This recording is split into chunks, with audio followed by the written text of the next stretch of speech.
হরে কৃষ্ণ। নমস্কার বন্ধুরা, অমৃত জ্ঞান ইউটিউব চ্যানেলে আপনাদের প্রত্যেককে জানাই সুস্বাগতম। আজকের এই অনুষ্ঠানে আলোচনা করব যে 2024 সালে অম্বুবাচী তিথি চলাকালীন যে কর্মগুলো করলে জীবনে ভয়ঙ্কর দারিদ্রতা, অর্থাভাব, দুঃখ, কষ্ট এবং রোগ জ্বালা নেমে আসে সে সম্পর্কে। এছাড়াও বিশেষ কিছু খাবারের কথা বলে দেব যেগুলো অবশ্যই অম্বুবাচী চলাকালীন গ্রহণ করা উচিত। এর ফলে সারা বছর সুস্থ নিরোগ শুধু থাকা সম্ভব, শুধু তাই নয়, অম্বুবাচী প্রবৃত্তি এবং নিবৃত্তি কবে তার উপর পূর্ণাঙ্গ সময়সূচি আজকের এই অনুষ্ঠানে আপনাদেরকে জানানো হবে। তাই অনুরোধ করব আজকের এই অনুষ্ঠানটি আপনারা প্রত্যেকেই মনোযোগ সহকারে শেষ পর্যন্ত দেখুন। আশা করছি অনেকখানি উপকৃত ও সমৃদ্ধ হবেন। প্রথমত দেখুন, এই বছর 2024 সাল 1431 বঙ্গাব্দে অম্বুবাচী শুরু হয়েছে 7ই আষাঢ়, ইংরেজিতে 22শে জুন শনিবার দিন সকাল 8:45 থেকে, এবং এই অম্বুবাচী তিথিটা শেষ হয়ে যাবে, অর্থাৎ অম্বুবাচী নিবৃত্ত হবে 10ই আষাঢ় 25শে জুন মঙ্গলবার রাত্রি 9:08। সুতরাং এই অম্বুবাচী চলাকালীন বিশেষ কিছু কর্ম রয়েছে, সেগুলো কিন্তু কখনোই গৃহের মধ্যে সম্পাদিত করা উচিত নয়। যাই হোক, দেখুন, অম্বুবাচী এই শব্দটার মানেটা প্রথমে আপনাদেরকে জানতে হবে। অম্বু মানে হচ্ছে জল এবং বাচী মানে হলো বৃদ্ধি। প্রথমেই আপনাদেরকে জানাবো যে অম্বুবাচী চলাকালীন আপনারা অতি অবশ্যই ইষ্ট মন্ত্র জপ করবেন এবং অতি অবশ্যই আম এবং দুধ গ্রহণ করবেন। আপনারা অম্বুবাচী পালন করুন বা নাই করুন, কিন্তু আম এবং দুধ অবশ্যই গ্রহণ করুন। এতে আপনারা অত্যন্ত ভালো ফল পাবেন এবং মা কামাখ্যা দেবীর আশীর্বাদে, মায়ের কৃপায় আপনারা সারা বছর নিরোগ ও সুস্থ থাকবেন। এছাড়াও নিজেদের সামর্থ্য মতো ব্রাহ্মণ, বৈষ্ণব এবং হতদরিদ্র গরিব মানুষকে কিছু না কিছু দান করবেন। এক্ষেত্রে ফল দান করতে পারেন, বস্ত্র দান করতে পারেন, বা অর্থ দিয়েও সাহায্য করতে পারেন, বা কোনো বৈষ্ণবকে নিজের বাড়িতে আমন্ত্রণ করে ভোজনও করাতে পারেন। এটি অত্যন্ত পুণ্যের কাজ শাস্ত্রমতে বলা হয়েছে। শুধু তাই নয়, অম্বুবাচী চলাকালীন যদি পারেন আপনাদের যে কুলদেবতা রয়েছে, যে গুরুদেব রয়েছেন, উনাদের দর্শন করা উচিত। উনাদের বাড়িতে গিয়ে গুরুদেবের সেবা করা উচিত। এতে অত্যন্ত জীবনে সুফল লাভ হয়। এবং এই অম্বুবাচী চলাকালীন কোনো মহিলার প্রতি বাজে আচরণ করা উচিত নয় এবং অত্যাচার করা উচিত নয়, তথা নিজের স্ত্রী ব্যতীত অন্য স্ত্রীদের সাথে পরকীয়া করা বা খারাপ নজরে দেখা মহাপাপের কার্য হিসাবে গণ্য করা হয়। সুতরাং এই ভুলটি কখনোই অম্বুবাচী চলাকালীন করবেন না। এছাড়াও আরেকটি কাজ করতে পারেন, এই অম্বুবাচী চলাকালীন যারা অম্বুবাচী পালন করছেন এমন 3 জন ব্যক্তিকে যদি পারেন ফল দান করতে পারেন। এর ফলে এতটাই পুণ্য অর্জন হয় যা কল্পনারও বাইরে। যাই হোক, দেখুন, অম্বুবাচী চলাকালীন এই ধরিত্রী মাতা যেহেতু রজস্বলা হন, সেহেতু কখনোই মাটি খনন করবেন না বা মাটিতে আঘাত করা উচিত নয়। এবং আপনারা যদি চান জীবনে সুখ শান্তি পেতে, সফলতা পেতে, তাহলে অবশ্যই আমি প্রত্যেকের কাছে বিনম্র অনুরোধ করব যে এই অম্বুবাচী চলাকালীন পারলে একটা দিন হলেও বিঘ্নহর্তা শ্রী গণেশ ঠাকুরের পূজা করুন। এর ফলে অখণ্ড সৌভাগ্য লাভ হয়।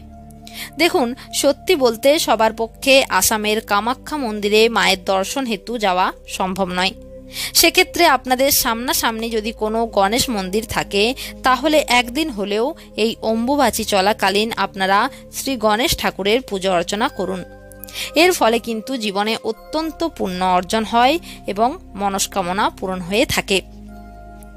যাই হোক, শাস্ত্রীয় বিধান এবং লোকাচার নীতি অনুসারে বিশেষ কিছু কর্ম রয়েছে, সেগুলো কিন্তু কখনোই এই অম্বুবাচী চলাকালীন করবেন না। সেগুলো আপনাদেরকে এরপর আমি 1 by 1 জানিয়ে দিচ্ছি।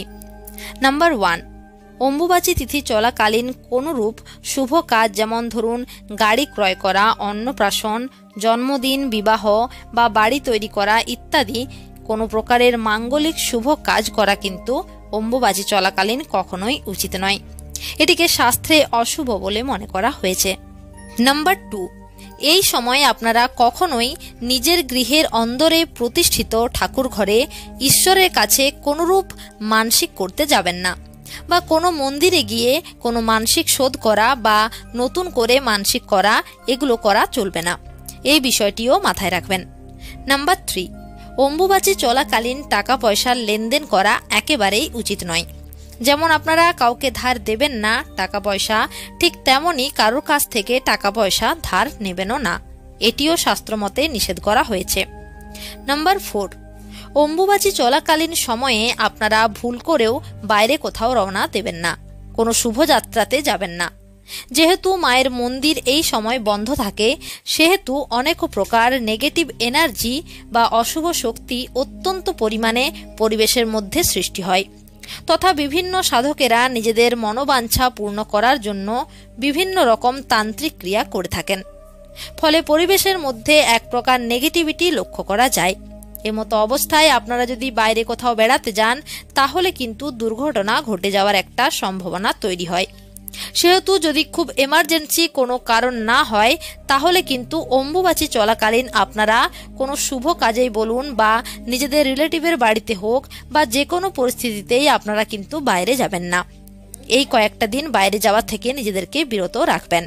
নাম্বার 5, এবং সবথেকে গুরুত্বপূর্ণ যে বিষয়টি আপনাদেরকে অবশ্যই মাথায় রাখতে হবে, তা হলো অম্বুবাচী চলাকালীন আপনারা কোনোভাবেই গাছের ক্ষতি করবেন না, গাছ কাটবেন না এবং ভূমিকর্ষণ করবেন না, ভূমিকে আঘাত করবেন না, মাটিকে আঘাত করবেন না।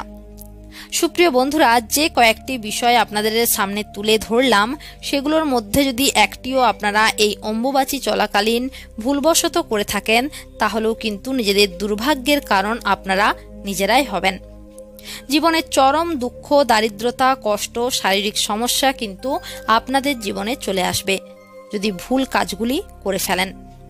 সত্যি বলতে কোটিপতি থেকে ভিখারি হয়ে যেতে পারেন যদি এই ভুল কাজগুলি করেন।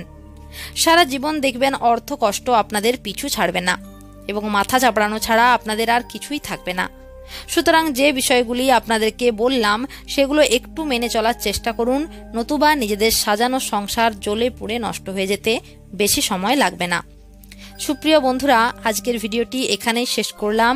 আশা করছি আপনারা ভিডিওটি দেখে উপকৃত ও সমৃদ্ধ হয়েছেন, এবং তা যদি হয়ে থাকেন তাহলে ভিডিওটিতে একটি লাইক দেবেন, কমেন্টে আপনাদের মূল্যবান মতামত লিখে জানাবেন, এবং ভিডিওটা যতটা পারবেন আত্মীয় পরিজনদের সাথে, বন্ধু বান্ধবীদের সাথে শেয়ার অবশ্যই করবেন।